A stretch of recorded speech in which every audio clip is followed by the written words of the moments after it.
High বন্ধুরা, দেখতে পাচ্ছ সন্তুপাল ব্লগ। আর আজকে দেখাবো তো শাক ভাজা।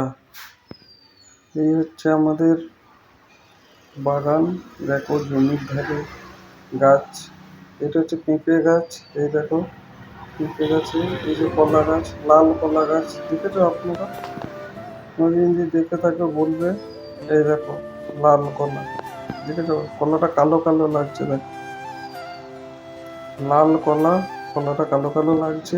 ওই দেখো জুম করছি, দেখো পরিষ্কার দেখা যাচ্ছে না, হালকা ফাটছে, তবু দেখাচ্ছি। দেখো লাল কলা, ওই দেখো এইটা হচ্ছে লাল কলা গাছ। এই দেখো, আর এই হচ্ছে আমাদের, এইটা হচ্ছে জাম গাছ। এই দেখো সাদা জাম। আর এই হচ্ছে আমাদের পুকুর, নদী। এই দেখো এই হচ্ছে আমাদের বাগান, আর এই হচ্ছে আমাদের জমি, সবজি চাষ করি আমরা।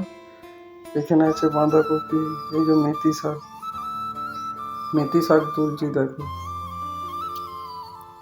মেথি শাক আমাদের জমিতে অনেক হয়েছে। আপনাদের যদি খেতে ভালো লাগে অবশ্যই খাবেন। মেথি শাক ভাজা খুব ভালো লাগে, চায়ে রুটির সাথে হোক, চায়ে তোমার ভাতের সাথে হোক।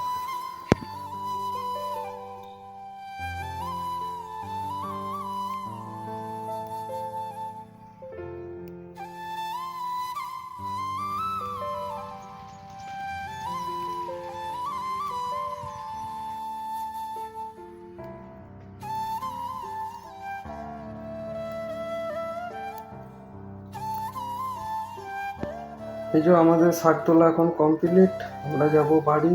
এই যে বেগুন গাছ, দেখো একটা বেগুন গাছ লাগিয়েছিলাম, ছোট্ট বড় বেগুন হয়েছে। এই দেখো এই গাঁদা ফুল গাছ, দেখো তোমাদের দিকে এটা কি ফুল বলে অবশ্যই জানাবে। আর এই হচ্ছে একটা রজনীগন্ধা ফুল।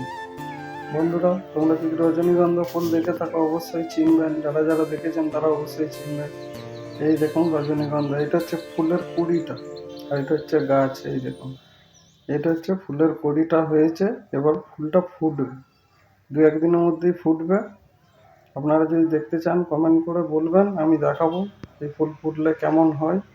আর এই হচ্ছে গাঁদা ফুল, দেখুন এই দেখুন রজনীগন্ধা ফুল। চলুন, এটা হচ্ছে অ্যালোভেরা, সবাই চেনে, কম বেশি সব লোকেদের ঘরেই এটা থাকে। এখন সব ঘরে মেয়ে থাকা মানেই অ্যালোভেরা গাছ থাকবে। তো এই অ্যালোভেরা গাছ অনেক রকম কাজে লাগে। দেখো এবার যাবো আমরা বাড়ি, চলো দেখাই আমাদের বাড়ির দিকে। এই দেখো এখানে আমরা স্নান করি, গরিব মানুষ কী করবো বলো। এই যে আমাদের পুকুরের পাড়, আর এই হচ্ছে রাস্তা, আর এই হচ্ছে আমাদের গ্রাম। এই যে বন্ধুরা, ভিডিও দেখতে ভালো লাগলে অবশ্যই লাইক কমেন্ট করবেন।